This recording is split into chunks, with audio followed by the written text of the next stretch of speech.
All right, this goes back to a little bit earlier when we were just wishing we were a billionaire's kid. Nothing mattered. But TTC 2234 said if WWE needed or wanted to sell WCW rights and library, would you buy it, bring it back, and run the company as owner if you could afford it?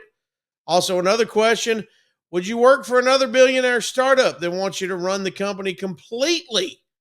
Do you think you can assemble a roster in either of these scenarios and surpass AEW? I think you could, and we'll be excited to see one last run, either on screen character with WWE or a new company running a show.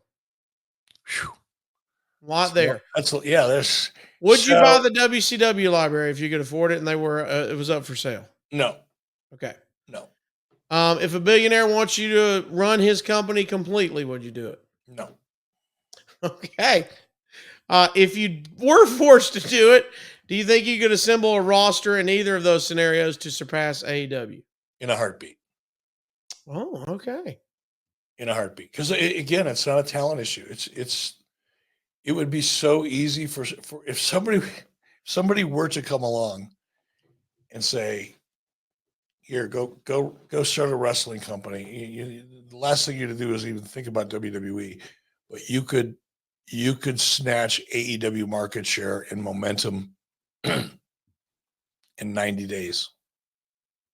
It'd be 90 days. It Wow. would be so easy. It would be so easy. I mean, it's not. They're just that bad. They are just that bad. It would be so easy to put on a product that would be so much better and noticeably so immediately.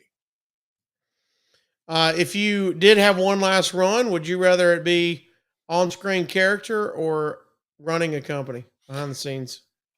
If I had a chance to do an on-screen character that was fun and different, not the evil general manager stuff that I've done, and I'm grateful for every second of it. Don't get me wrong, Right. but there's just I don't want to do that again. But if it was something that was a little fresh, different that I hadn't done before, a character that was a bit of a stretch for me, that would challenge me, I think that would be fun. But I wouldn't want any kind of management position. All right.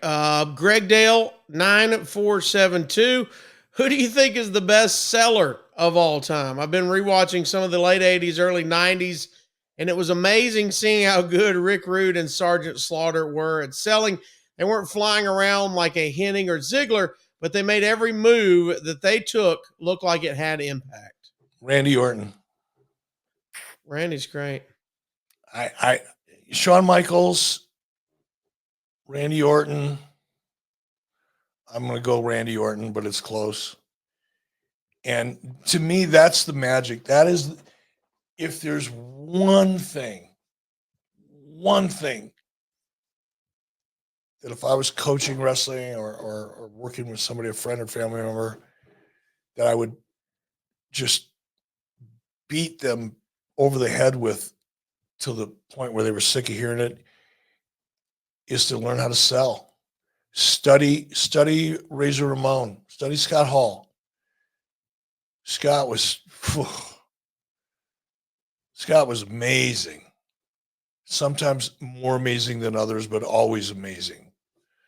Randy Orton, like I said, I don't think there's anybody wrestling today that's even in his universe when it comes to selling. Shawn Michaels right behind him. As far as anybody else today, I'm sure there are.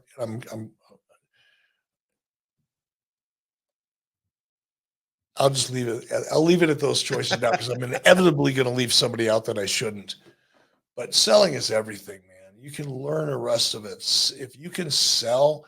Because if you can sell really, really well, what you're really doing is making your opponent, and that's how you make yourself valuable. That's how everybody wants to work with you, because you've got offense, you've got a promo, but when you sell, you're making your opponent look like $1,000,000. You're getting the audience to engage emotionally. They're not sitting back like Pavlov's dogs going, "This is awesome." They're actually engaged emotionally, which is the whole goal behind presenting this kind of drama in the first place, the conflict and the drama of a good guy and a bad guy, or a good girl and a bad girl, whatever. Fuck. Just stick with me, people. It's that good versus evil dynamic that's at the center of the story. And then when you've got someone like a Randy Orton who's up there and he's facing this monster that's trying to put him out, and Randy's selling it and he's getting the audience emotionally involved so that when he makes his comeback, it matters. It's really simple shit, but it all comes down to story. And that's the part that would be so easy to demonstrate to AEW fans so clearly that it needs to be done and should be done. Just put a product up there that is completely different than AEW's, a new one, because everybody's going, yeah, but WWE this, yeah, but WWE that. Just take a brand new company and get a half-ass decent roster, but get a good story, get some strong characters, and let people watch it for a couple of weeks. That'd be fun. That's fascinating. It's fun to hear you talk about, Randy Orton. Being a fan of his, knowing his career and how long he's been doing it at a high level. I think the more I've got into this podcasting space and the wrestling world, meeting people and interacting with people in the business like yourself and many others.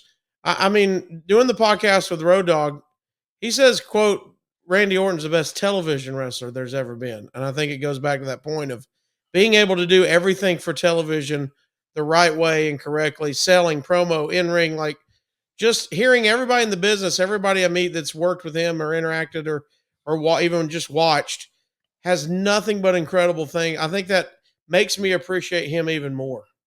And me too.